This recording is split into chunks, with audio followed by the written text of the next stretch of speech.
What is going on, everybody? Brett here. We're back playing some more Battle Brothers on the Beast and Exploration DLC. It's day 506. We've crossed the 500 mark. And here we stand before the black monolith. A pitch black monolith towers over the surrounding lands, emitting a baleful aura. No living being dares draw close to it. So, before we jump in here, and we are going to jump in here, just a quick breakdown of some things I did off camera and some of the things that have happened. So, finished the ambition. I got over 50,000 crowns. I knocked it out. Basically, the message that popped up was saying that we're rich enough if we want. We could just declare ourselves nobility or become merchant bankers and leave the mercenary life behind. But that's not us. So I immediately spent it on some more arms and armor for us. So I think I picked up, let's see, I picked up one more coat of plates for Burnfried, and I gave it the light padding, which we've had in our inventory for a long time. But basically, I want to say it reduced, the maximum fatigue on this is 43, and this one is, oh, I'm sorry, 33, and this one is 42. So a reduction of 9 fatigue makes it very wearable for someone like Burnfried, whose fatigue is definitely his biggest weakness in terms of his character. So yeah, getting him up to that 70 fatigue mark is great. We could also remove these throwing nets, put him in the 72, but that may not be necessary. Anyway, guys, I also bought a fourth one of these. Which one was it? I don't remember who I gave it to. That's not it. Sir Buckhardt's Heraldic Helmet, was that it? I think it's this one. I think it's this one. Sir Sigismund's Heraldic Bassinet? I don't know. It's not these two. It's either this one, 333, 328. It's one of these. But anyway, I bought a fourth one. I like them. They are pretty easy on the fatigue compared to... Wow, I didn't notice this. Oh my god. Okay, give me 1 second, guys. We got to check this out. This is 17 fatigue. This is 14 fatigue. 15 and 20. Ooh, we might need to reconsider some of these choices here. Who's got the best fatigue? Sir Verandox has amazing fatigue. Okay. Yeah, that's a minor adjustment, but I think that it balances them out much better. But anyway, I bought those, moved some stuff around, and ultimately I think our strategy here is going to be to drop dogs. We're going to be overwhelmed numerically, I feel, and there's going to be Necro Savants, Honor Guard, all that type of stuff, I think. And having War Dogs take some hits for us is going to be better than having like +4 Resolve on all of our brothers, I do believe. I could definitely be wrong there. And we also took out one of our archers. We're rolling with 3 archers in this. Archers who also double as decent melee combatants. We have Edgel here, who can pull out Sir Dankwart's Striker if he needs to. We've got Ragnar, who's of course our bannerman, so that's always going to be handy. And then Raymond, who has the gruesome silver lance. So we have, you know, a bit of a turtle shell type formation that we're going to try and make a diamond, if you will. We have a nice flat front line with our 3 shield bros, and Sir Steinhardt, I should say, is going to be a major part of this battle. The Reproach of the Old Gods, lightning damage, ignoring that armor, and just going straight for the kills. We've got our 2 Lone Wolf brothers out on the flanks. Probably our 2 strongest brothers that we do have, and they're going to be able to do tons of work as well, and they're going to be holding it down. They don't mind being surrounded. They have the underdog perk, so leaving them on the corners here is going to be pretty good. And then I think what we're going to do, at least while Necrosavants may be on the battlefield, we will bring Sir Willem and Ivar back here to help defend our archers, while Burnfried and Sir Chris hold the flanks. Aerosel in the center, as always. He is our anchor, he is our sergeant, and he's going to do that good work for us. I don't know why this is on him. That should not be there. He does not need an 8 fatigue causing bludgeon on him. That's a pretty big oversight, actually. Let me double check my dudes, make sure I don't have guys just carrying bludgeons for no reason. Ugh. Okay. There's no way his sword is going to break. He doesn't really need a backup. I think we're good. I think we're good. We have all of our holy waters. That's another thing. Yes, holy waters. Get in here. Also, we may want our last acid flask. So this is why you double check. I have things that I definitely want. Yeah, I don't have any of my holy waters. Get out of here with that. We definitely want holy waters. Let's give one to Hondo. He doesn't need a net. We can give one to Aracel. Take this off of Sir Steinhardt. Probably take this off of him as well. I don't think there's any world in which we want to do anything other than use the reproach of the old gods. If we're doing anything else but using that, we're probably not using him correctly. Anyone probably better for throwing? Burn free, that's fine. We'll give you this. And we had one of our blessed waters. You know, we'll give this to... Actually, we want something like this on Varandox. The javelins are going to be useless in this fight. And Varandox is unique in terms of our melee bros because he does have quick hands.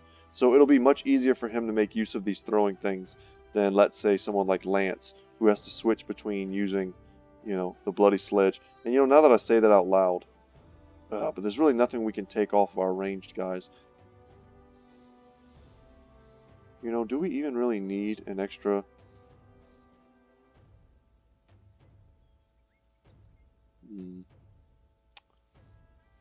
You know, we're getting into the finer points of the strategy here. You know, against the Ancient Dead, archery is pretty lame. And past a certain point, once they close the distance, we'll probably have our melee weapons out anyway. And if we have our melee weapons out, then why do we need a second quiver? We can free up... Like, someone like Hondo is essentially never going to... I'm never going to want to take his weapon away in the middle of a fight to throw holy water. But I may want to do that on someone like Ragnar, you know. With his quick hands, it doesn't cause him that same penalty. So, yeah, we're going to rethink that. The nets aren't useless. If we want to net down like an honor guard or something like that, keep it from getting into our back lines, it could definitely be useful. Okay, who has the last one? Ivar, that's fine. Chris does not have quick hands. We'll take this off of him because it's 6 fatigue that he just doesn't need. Okay, now we're going to save the game. I think we're in a good state. And here's the thing, y'all. You know, if I jump into here and die, and it didn't take that long, we're going to reload it. We're going to try it again. You know, and we're going to do it as many times as it takes to get it right. And today's episode is going to be probably about 50 minutes of me jumping into the Black Monolith and getting crushed. And just like we did with the Kraken, just like we did with the Goblin City, you know, we're going to do our best to take it down. All right, let's get in there. There's probably going to be a lot of reading, so bear with me. Of course. Okay. Right as I go to get in, that's when the game's like, here's an ambition. You're not ambitious enough. The Black Monolith is too easy. Okay, we're not going to get 2 men with hammers. Yeah, we can easily kill undead. We need that one because to beat this ambition is going to give us a necklace that makes us immune to mind control effects, which will make us much more likely to have a good time in the witch's hut. Alright, say the game one more time, because we did get our ambition. And if we lose here, I don't want to reload without an ambition. So, here we go. Lots of reading incoming. From a distance, the black monolith looked like a black tower tilting from the earth. The sky above was without blemish, as though the clouds and the birds were circumventing some unseen mountain. A numbness settled its hinterland, terror neither dying nor growing. And a cruel silence left the listless life worse than no life at all. Adventurers went to it and did not return. Stories of their demise stacked high until their absence shielded the monolith whole, clothing it in such fear and menace no one dared go near. But now the sons of Arona stands before the obelisk like ants at the steel of a staked sword. Here you see that the structure was not built upon the earth at all. The obelisk rests in a pit of an abandoned quarry. Roads and paths sidewinder into the depths like some great and hollow terra socket. Ropes carrying buckets hang across every gap. Innumerable pails of dirt left listing like fireless lanterns on a festive night. More bindings hold the frames of bridges, the walkway planks long since fallen, and more yet wrap about the monolith as though a great bevy of men had attempted to put it down, or perhaps even correct its tilt. At the bottom of this abandoned pit is the base of the monolith, but to you this is only a guess. It has every appearance of never stopping its descent into the very earth and whatever is below. Shovels and pickaxes litter about its obsidian walls with soil still clumped on their metals. Sir Willem nods at the scene. Looks like whoever was digging there got interrupted. The man's words carry far into the quarry, and they become so presently shaped in echo that you just about watch them go. Looking back, you see that the silence itself has followed you in, but even here at the very edge of the pit, it is pensive and cut with ease. The decision to enter the quarry rests heavy on your shoulders. Alright, so one thing I want to say quickly. For those of you who've been watching this playthrough, for those of you who may play Battle Brothers, there's an ongoing theme in this game, an ongoing, B-story, if you will, backstory, that we have these bad dreams of being an emperor, of the fall of this great empire, this Roman-esque empire, and this kind of Mount Vesuvius eruptive, volcanic eruptive event. And we get this feeling every time we used to fight the ancient dead, we would get these messages, about the false emperor, and there's this whole backstory going on that builds up to this moment. And now here we are, and maybe we'll get some answers, and maybe we won't. I don't know, but let's go ahead. I'm nervous. I'm not sure if this is my first time doing the Black Monolith or not. I honestly don't remember, but we're gonna do it together. Halfway into the quarry and rounding a long bend, you notice a series of hallways cut into the lower wall. You cast up a fist. The company seizes, bubbling into one. Don't bumble. This is not the time to bumble. As the formation comes to a stop, Steezy the trainer asks what's wrong. You put a finger to your lips. With the lightest of steps, you approach one of the ropes strung between this level and the very bottom of the pit. A pail filled with soil totters the tether as though jittered by your appearance. The pulley used to draw it up and down has long since rusted over. You draw your sword and cut the rope. The binding shoots back like a whip and the bucket plummets. It clatters side to side off the rocks until striking the ground with a metal pang and a cloud of dust. And just like that, the silence is gone. Pretty Lord of the Rings. Pale men flood out of the hallways below. A stream of malignant miners and ditch diggers in haggard drawers and boots and capes of shredded shirts, shambling back out as though returning to some long-gone work left incomplete. You try and count their numbers, but are mightily distracted when a throng of armored soldiers march out behind the mob, this outfit carrying polearms, shields, spears, and most dangerously of all, a sense of cohesion. No point in running out of the quarry, nothing in the land to run to. When you look back at the men, they're already drawing out their weapons. Steezy the trainer nods. With you to the end, Captain. To the end. Let's do it, guys. This will probably be our end. I don't have no idea how many enemies we're fighting. 47? That's a lot. Okay. Alright, guys. You'll also notice that this is kind of a special map for this fight. And I could definitely see strategies revolving around getting to these boulders and using them as a means of creating choke points. But for the sake of this one fight, this save, let's call it, we're going to see what we can do if we're, trying to turtle up. And we're going to pass. Could probably just completely pass with the front line and save a little bit of time, but we'll see. Let's move back here with Sir Willem. Let's move back here with Ivar. And we've just made this little tiny spot here for if there are already Necrosavants on this battlefield, which I'm actually not 100% sure on. We'll be somewhat covered against them. but I'm very curious how they're going to move. These fights are going to take a long time, just because there are so many enemies that have to move, and you'll see how slow they advance. So the big thing here, these are obviously Legionnaires. Okay, the ones on the side with the really heavy-duty looking armor, these are Ancient Honor Guard. They have the scary weapons, they have the scary armor, but at the end of the day, I think they have the same HP as the Legionnaire. So when we're bypassing their armor or crushing their armor, we still have a great chance to kill them.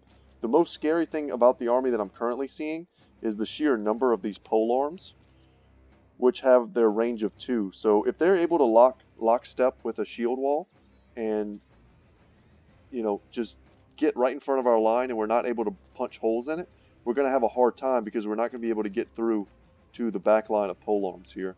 And you'll see their numbers are just so immense that they're going to be able to wrap us up. I don't think they'll be able to wrap us up from the bottom, but it looks like they're coming out over the top. And we see here a bunch of opponents that we cannot yet see. We're not seeing opponents that we can't yet see. That's kind of the point, I guess. But let's just take some shots. We'll do our best to beat up some of this armor, but at the end of the day, it really doesn't matter. It's a tiny incremental thing to try and damage their armor before they close the distance. There are no really weak spots here to shoot at, but you know, a little bit of damage there on the Ancient Honor Guard is not nothing.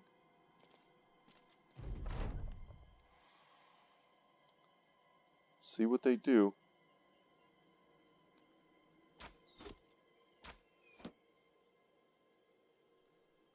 This is the calm before the storm, before the lines clash. We have some pretty excellent Legionnaire killers, and I've done off camera. I've done a lot of battles with the Ancient Dead recently, with groups as big as in like the 28s, where it's pretty much this entire composition here. So I've pretty handily beaten these types of groups. In one of the fights I did, things got a little out of hand. It was in the forest, so some of the formations were a bit wonky. But if they're allowed to kind of sit and, you know, you're not able to burst them down, they'll do a ton of damage to you. But these fights become much easier when you're able to kind of one-shot the front line. You'll see this is what I'm talking about. That first miss can be crucial. Two-handed weapons are kind of the key. Kind of wish I had speared walled here. I didn't think they would jump in this turn, but that's okay. These big, scary weapons here. We want to get to these in the back. That way they can't just attack us with impunity. And if we can get some solid kills, we will be able to do just that. And down goes, that was an Ancient Priest. I'm guessing there are multiple Ancient Priests, because we have the Horrified trait, which I think makes us skip our turn. I don't quite remember. But anyway, this cloud here is going to be damaging our HP, bypassing our armor every single turn until we get out of it. It lasts for, I think, 3 turns.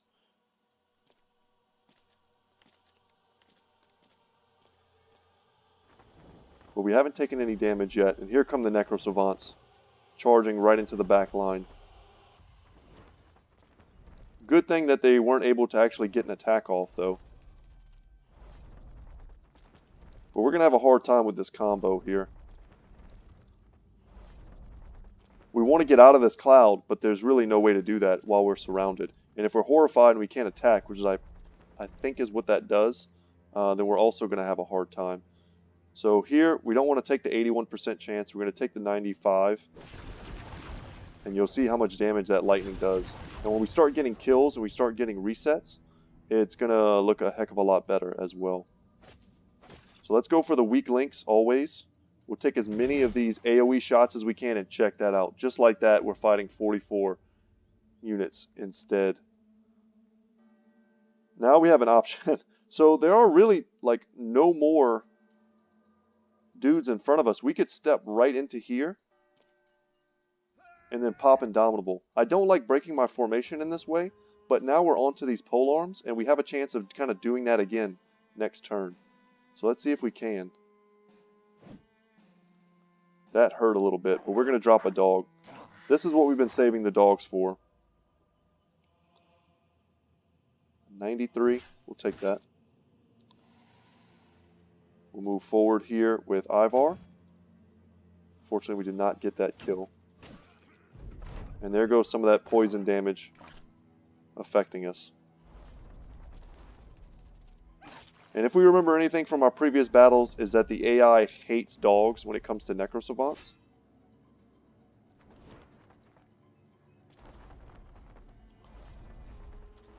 So my goal right now is to beat down the front line as hard as possible, while also really prioritizing the Necrosavants.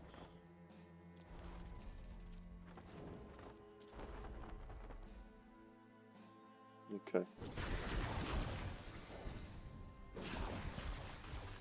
Very good.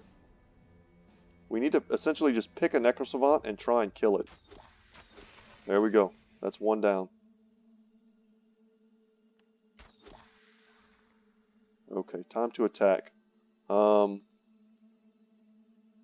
we want to use swing.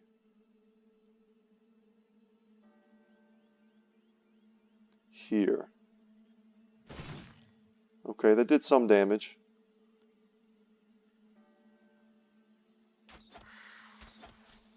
Do our best to focus down this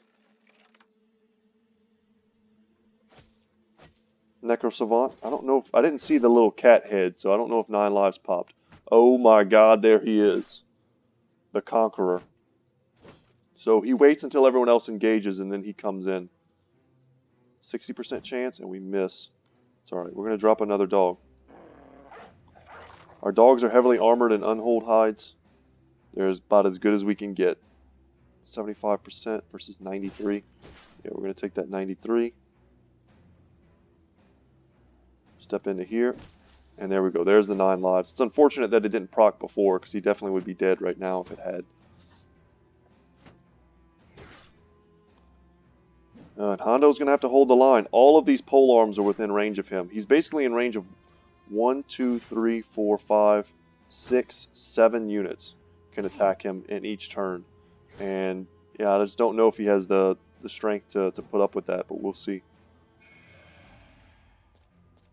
The priests are going to be absolute killers. They can just drop that poison cloud over our entire front line, and there's really not much we can do about it. Because once we're tied down, we just can't move. Yeah, we need to dodge all of that. Okay, here we go. Another big swing. And we're going to try and hit this Necrosavant as well. We're going to include him in this. And we get him. And we prop his 9 lives also. So that was good.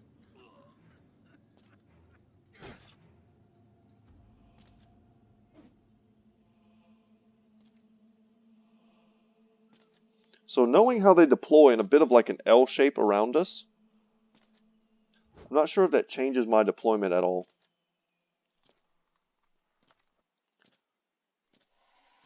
But our back line now looks like our front line did at the start of this battle. That's how heavily inundated we are. See if we can survive another turn of Necrosavants hitting us. He kills our dog and heals off of it, which is unfortunate. But we already procced his 9 lives, so I think you don't get that back.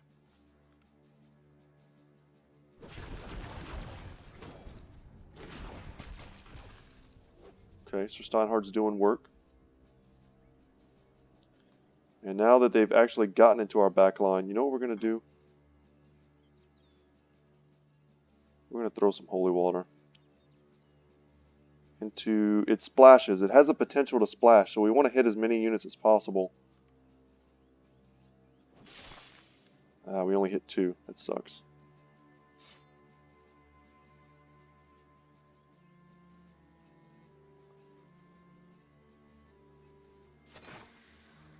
That is fine. Just get this out. Good job. Probably should have dropped a dog there just for another target on the battlefield. We really don't want that thing to get into combat with us.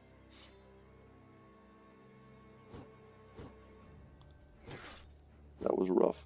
And Hondo's having a hard time up here, as we expected.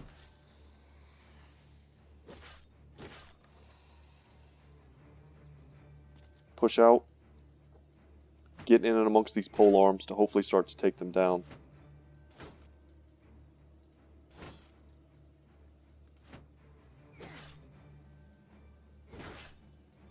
Ah, those war scythes are brutal. Let's use Indomitable. It should protect our HP total. Unfortunately, Hondo does not have Indomitable as a trait.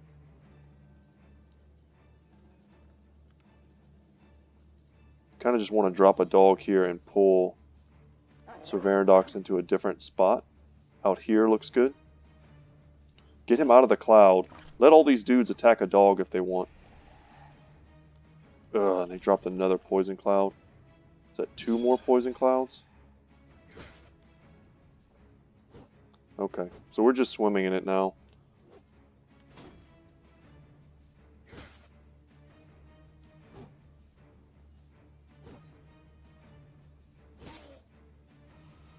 Oh no, Hondo is looking to run.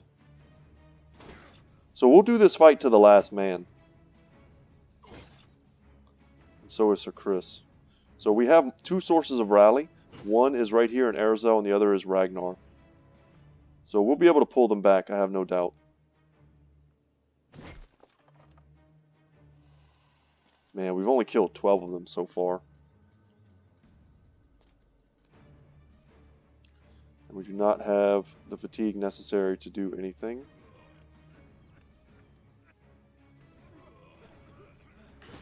Man, we didn't even get to attack. That's so rough.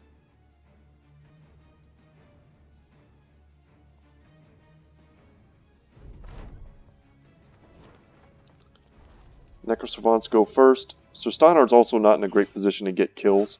I would like to bring him back over here. And try and get him to start folding up this flank. But like, he can't exactly just walk past a Necrosavant here.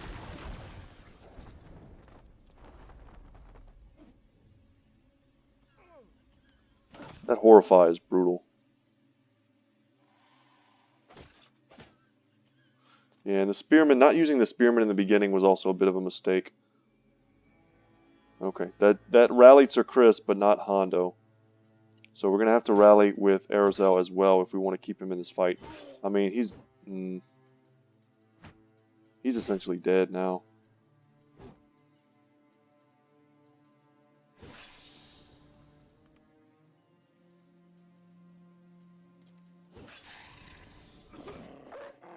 Down goes Hondo. The dog pops out.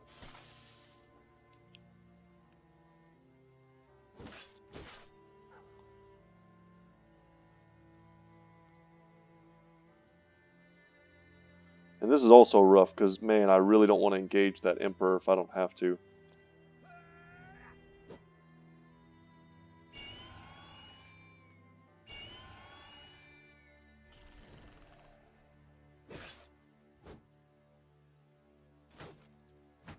We are just getting wrapped up. Dogs are doing their job. They're taking the hits. But looking at the Horrify, I think if you have high resolve, you resist the Horrify checks. So we may want to consider bringing in, our necklaces instead of our dogs. But our dogs are essentially just like meat shields. They're kind of like having more bone platings on the battlefield.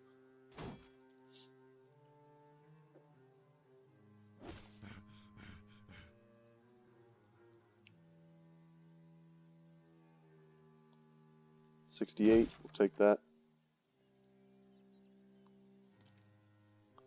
We're just so heavily overloaded.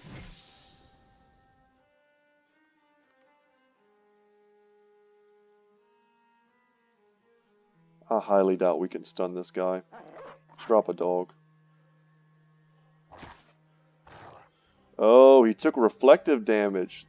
So, in the same, he's basically wearing the armor that matches this helmet. Interesting.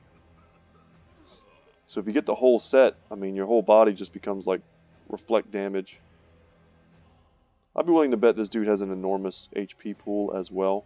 He's not a standard skeleton. Otherwise, we could probably just toss some holy water on him.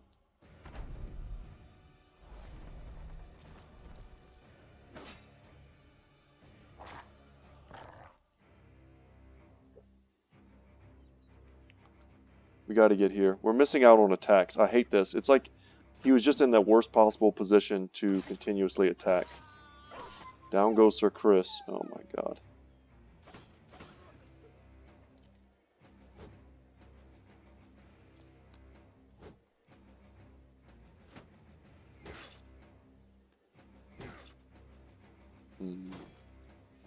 The real danger was definitely not the front line. The real danger is definitely the being flanked. And our build was supposed to kind of protect us against that, and it kind of has. But, you know, this cloud here, the horror ruining our attacks. It's pretty overwhelming. So these are the strategies that I'm thinking of to change. Essentially making better use of our lone wolves, especially Sir Steinhardt. I think we just need to throw him out ahead and let him block up entire huge amounts of the enemy to keep them from approaching us. The Holy Water, I think, is doing its work on some of these dudes. Ow.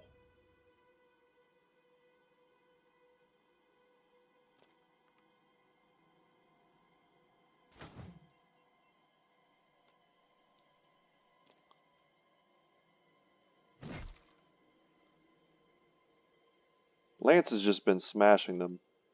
He's probably killed 6 or so by himself. Ugh. Amazing that he didn't die from that.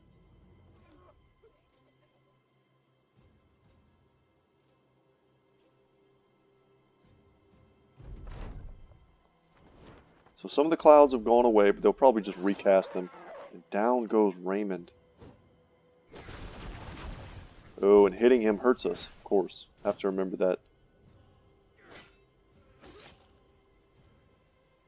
If we could throw like holy water on him, that might be great.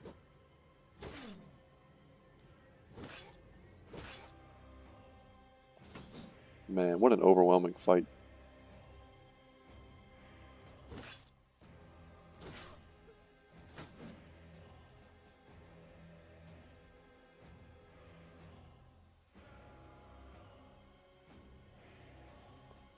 This is a weird little bug.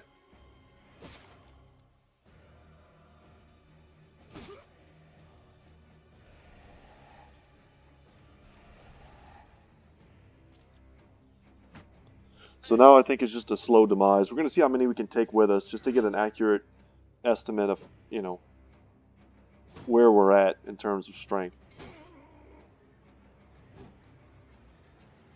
Because honestly, I think if we just put some of our two-handed bros back to back,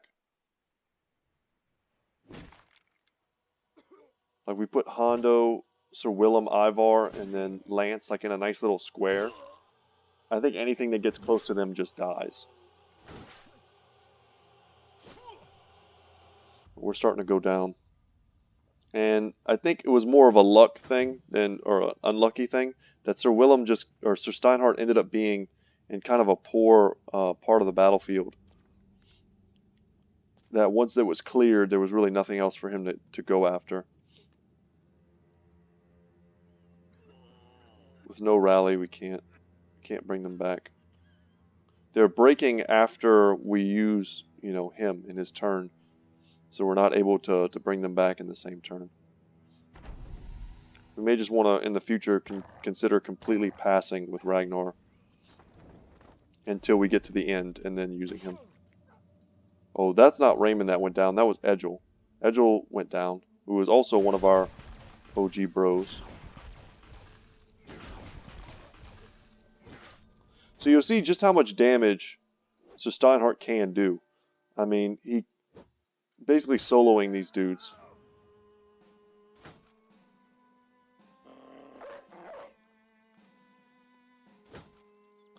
And this whole line here is crumbling. Aerozel is the last one holding it. Down goes Lance to the ridiculously heavy armor piercing.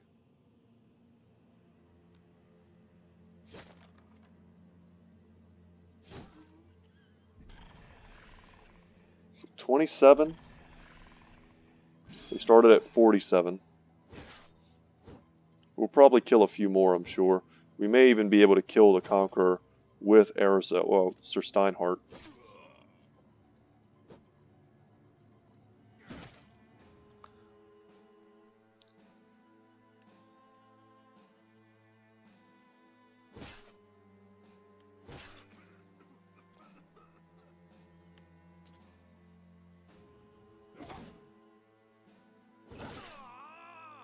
Wow, that was brutal. Let's see if we can't just kill the Conqueror. Yeah, Ivar has missed like all of his shots recently. We don't want him hitting tower shielded units. So a lot of mismatches. But I'm confident. This may look horrible to you if you're not familiar with Battle Brothers, but just a few more things going our way, and I could see us taking this fight. Also, just a few tweaks to our deployment. We let them completely come to us and envelop us, and what I was kind of counting on by doing that was our ability to do what Lance did in the beginning and just swing and kill 3 of them in one shot. And his ability to do that is not unique to our team. I mean, Hondo could do that as well, but he was horrified early on and was so completely surrounded. He probably should not be our anchor on the top, on that top corner.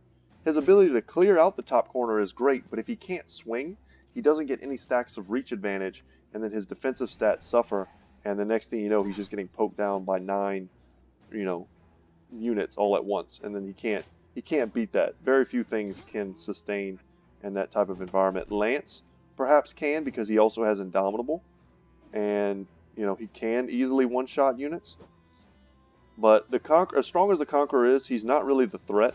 The thing that I think is really messing us up is these Ancient Priests.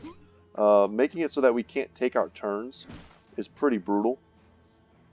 And even though all of this, damage over time from this miasma really hurts, it's not the worst part. We're just being overwhelmed by sheer numbers.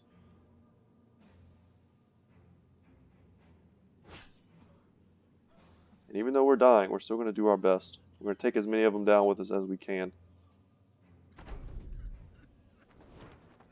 And I honestly think in the right environment, Sir Steinhardt, if he's allowed to just engage a few at a time, he could probably, really crush most of this army. Like, you see how he's able to kind of walk through them? And he's barely even hurt. His armor's a little bit damaged, but his resilience is in his HP and in nimble.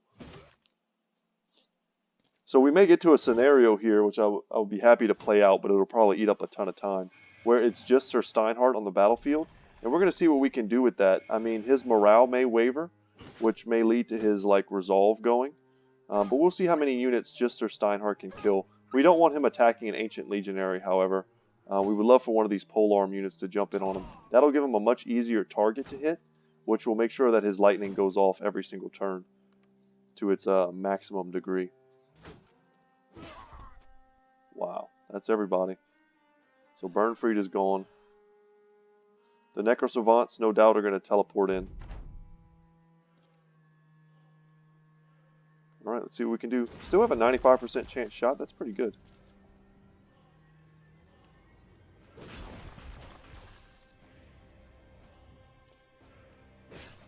We're going to see if we can't make our way all the way to these Ancient Priests, carve a path through them. Lots of polearms here, but if we're able to get an extra kill a turn, then we'll get Berserk. Oh, Horrify? That's bad. That's really bad. We needed him to resist the Horrify.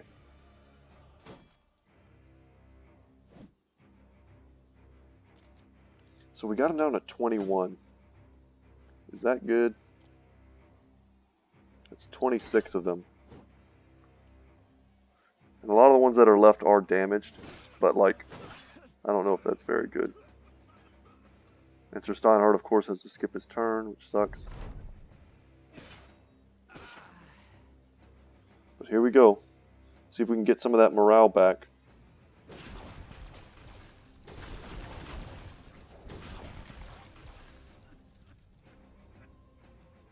He's the last one standing.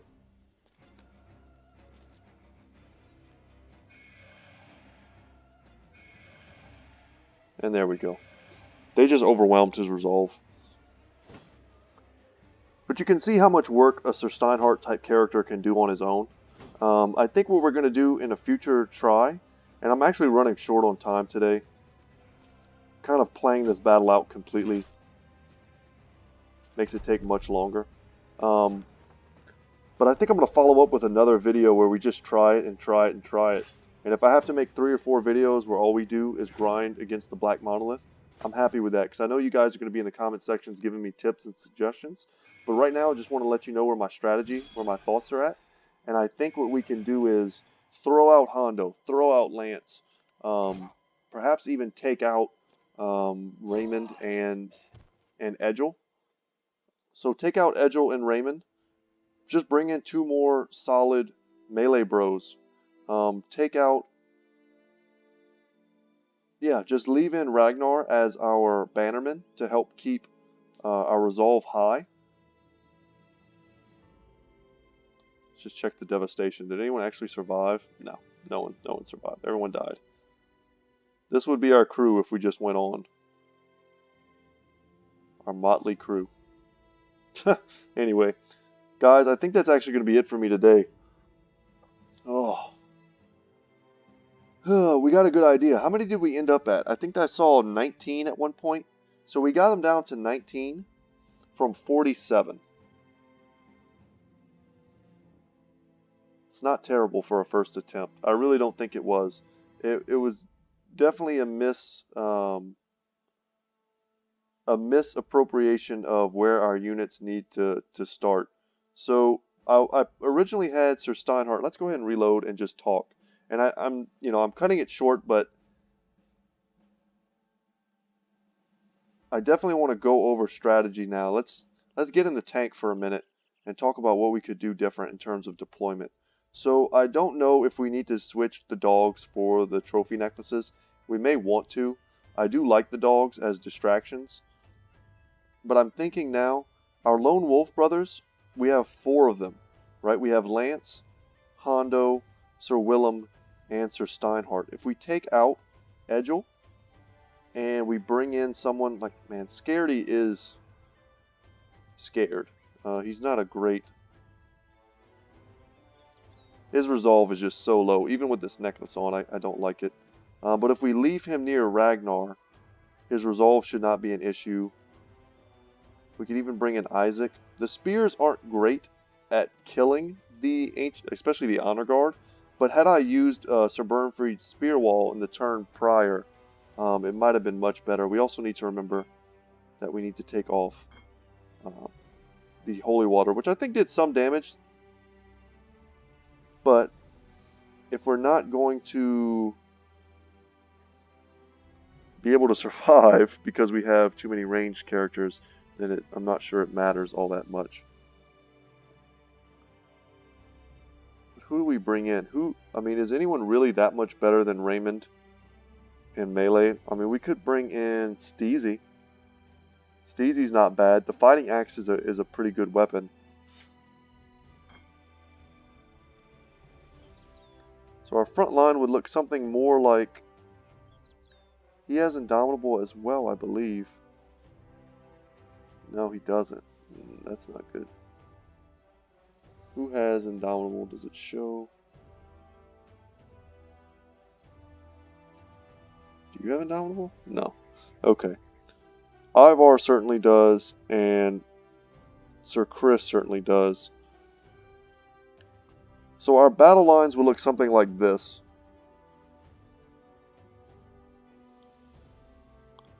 And the top definitely needs to be Lance and Sir Steinhardt. Lance is just so good, though, as like our end-piece guy. His ability to just crush that entire corner.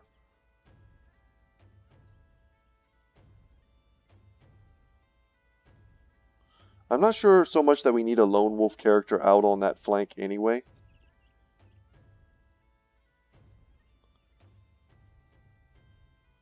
Maybe something more like this.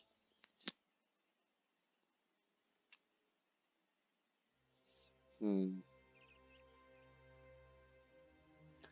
is tough.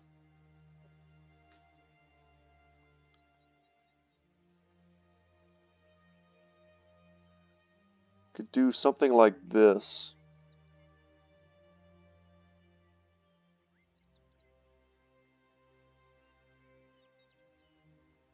So what I'm thinking is, I'm having to think, of course we have this limited box of spaces to play with, right? But what I'm trying to think of is how we deploy as soon as the battle starts. We have about 2 turns before lines clash. And in 2 turns, we can get a lot of distance between us and our front line, right? So for instance, we could throw, let's say this is the battlefield, or the battlefield is ahead of us. We're playing like on a chessboard, let's say. The idea here would be to take Lance and bring him out front and to the side. Make sure he's enough spaces away that he can engage freely. But I think if we're going to do that, like just throw someone way out into the middle of nowhere and say good luck, it needs to be with Sir Steinhardt. I think he's the only one that can really take that. Oh, man. And that leaves the question, what do we do with Lance? I think Lance can also do that, but he's going to have to do that as we start getting wrapped up. So the enemy is in front of us, right? And then to the side. So the idea is to kind of throw Sir Steinhardt in that crook, that point where the 2 sides meet, and then have him be able to chew it up and then choose which line he goes down, right? Once he's able to crumble this kind of corner area, does he go down the front line and help us there? Or does he go for the enemies that are wrapping around us while the front line attempts to hold? And then Lance will go out to the side, right? He'll keep them from flanking us. He'll be the center, or you could call him like the rock against which the tides crash, so to speak. Let the enemy try and break him. He'll be there with his lone wolf, Indomitable, and Underdog, and he'll just be able to sit there and hopefully get kill after kill with the bloody sledge, while Sir Steinhardt just acts kind of like a lawnmower, chewing them up, a survivable lawnmower. Frontline clashes, right? Our big 2-handers come in. If anything gets past Lance and Sir Steinhardt, Sir Willem will be here. I kind of don't like that, actually, now that I say that out loud. Let's do this. Let's have a spearman here to catch them if they get around us. Also to help us take out any type of Necrosavants who like to jump in the back line. The spear is actually very good against the Necrosavants because they're not armored. So is the Noble Sword because it just hits. Excuse me. And of course our, crossbow doesn't really register. He'll be mostly used as a bannerman for this fight. And we just need this front line to hold. Steezy has like really terrible fatigue, but at some point we can bring out the blessed water. The fighting axe is a good tool. We can consider giving him a dog as well.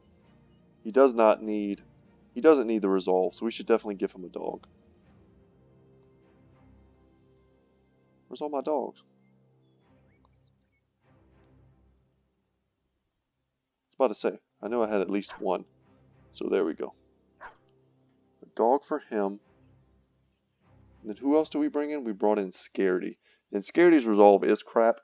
I think we will leave the Alp trophy necklace on him. He will be standing for the most part next to Erzel and Ragnar, which will increase his resolve chances. That's also something that's important to remember. You know what? This is what we need to do. We just need to give him his battle standard. And tiles 4 areas away, it'll allow us to resist the Horrify. But what we have to try and count on is hoping that Sir Steinhardt can resist the Horrifies out on the flanks. Same thing with Lance. Let's actually go ahead and give them the necklaces as well.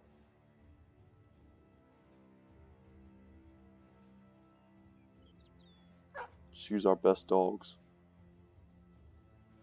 Okay.